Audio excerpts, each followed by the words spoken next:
Hello, beings, existences, and non-existences. Today, I'm going to be covering a pretty serious topic, but it is important, so please stay to the end. If you see me looking down or to the side, it's because I'm reading off of a script that I wrote for this video.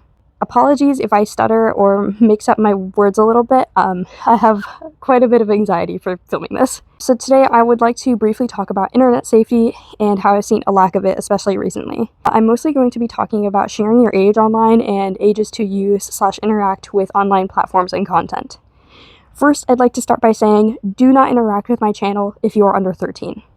I am unable to stop beings from watching my content, but if you are under 13, at least don't comment, please.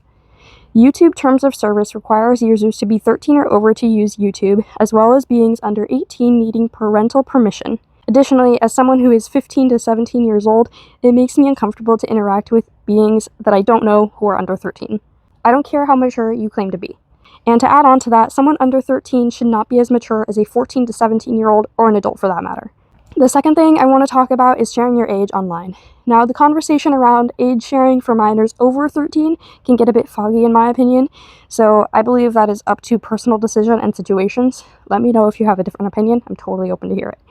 However, if you are under 13, then do not share your age online. It can make you the target of predators and grooming, as it will be likely easier to take advantage of you. And on top of that, sharing personal information like that online can be dangerous, as it can be used to find out other personal information that you don't really want shared. Now, the third thing I want to cover is minors under 13 posting content. In my opinion, if you're under 13, I don't think you should be posting content online anywhere. You may not be aware of what personal information you are sharing, and it again makes you a target of predatory behavior. Not to mention that it is, again, breaking YouTube Terms of Service, as well as the Terms of Service of other apps/websites. Now, the last thing I want to point out is how this may seem hypocritical coming from me. I have had unrestricted internet access since before I can even remember.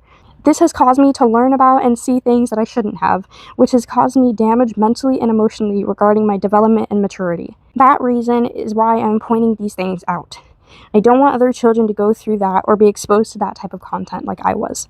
Maturing faster due to internet exposure is not a good thing.